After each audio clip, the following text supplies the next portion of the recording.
श्री कृष्ण जी ने महाभारत काल में ही बता दिया था कि कलयुग का मनुष्य कैसा होगा, उसके विचार कैसे होंगे, वो कैसा व्यवहार करेगा। लेकिन इससे पहले हे भगवान कृष्ण, जो भी इस वीडियो को लाइक करे, फॉलो करे और सब्सक्राइब करे, और जो भी इस वीडियो को शेयर करे और कमेंट में राधे राधे लिखे, आप अपनी कृपा उस पर सदा ही बनाए रखें। ये उस समय की बात है जब एक दिन पांडवों के मन में एक विचार आया कि कलयुग का मनुष्य कैसा होगा, उसका व्यवहार कैसा होगा, वो कैसे अपना जीवन व्यतीत करेगा। इस प्रश्न उत्तर ढूंढने के लिए सभी के सभी पांडव श्री कृष्ण जी के पास गए और उनसे ये प्रश्न पूछने लगे।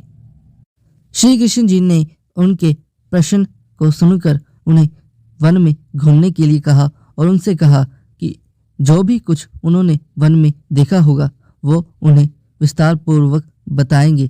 सभी 5 पांडव श्री कृष्ण जी की बात मानकर वन में चले गए और वन में घूमने के बाद वापस श्री कृष्ण जी के पास आए। सबसे पहले युधिष्ठिर बताने लगे कि उन्होंने एक 2 सूंड वाला हाथी देखा।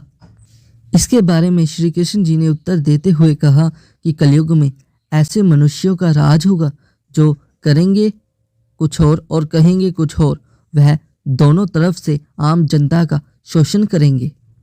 इसके बाद भीम ने देखा कि एक गाय अपने बछड़े को चाट रही है और चाटते ही उस बछड़े का रक्त निकल आया। इसके बारे में श्री कृष्ण जी ने उत्तर देते हुए कहा कि कलयुग का मनुष्य अपने बच्चों से इतना प्यार करेगा कि जिससे उनसे अपना विकास करने का मौका ही नहीं मिलेगा।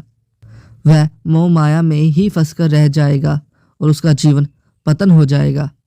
श्री कृष्ण जी ने विस्तार पूर्वक समझाते हुए कहा कि उनके बेटे उनकी पत्नियों की अमानत है, पुत्रियां उनके पतियों की अमानत है। ममता के कारण कलयुग में बच्चे मोह माया में ही फंसकर रह जाएंगे और परिवार में ही अपना जीवन व्यतीत करेंगे।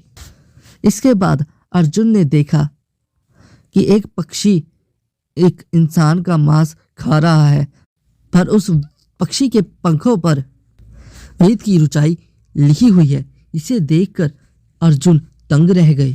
श्री कृष्ण जी ने अर्जुन के इस प्रश्न का उत्तर देते हुए कहा कि कलयुग में मनुष्य चाहे जितना भी विद्वान होगा या एक बड़ा आदमी होगा, वह सदा ही दूसरों की संपत्ति पर अपनी निगाह जरूर रखेगा और चाहेगा कि वो मनुष्य छेती से छेती मर जाए ताकि वो उसकी जायदाद खा सके। कलयुग में ऐसे मनुष्यों का राज होगा।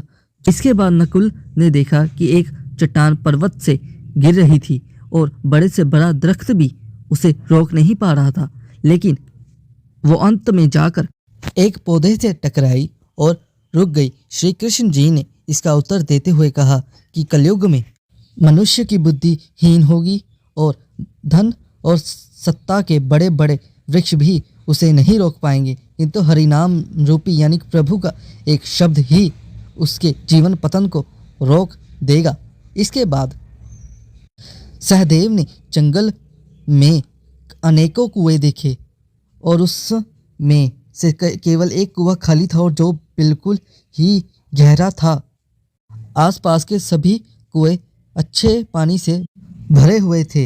इसका उत्तर देते हुए श्री कृष्ण जी ने कहा कि कलयुग में मनुष्य अपने इंद्रियों को संतुष्ट करने के लिए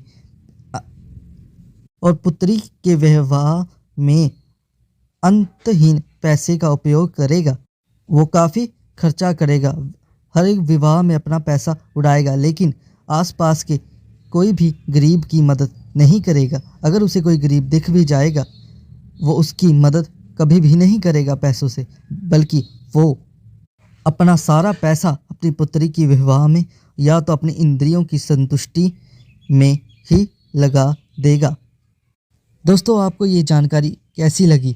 ऐसी जानकारी हम रोज़ इस चैनल पर आपको बताएंगे।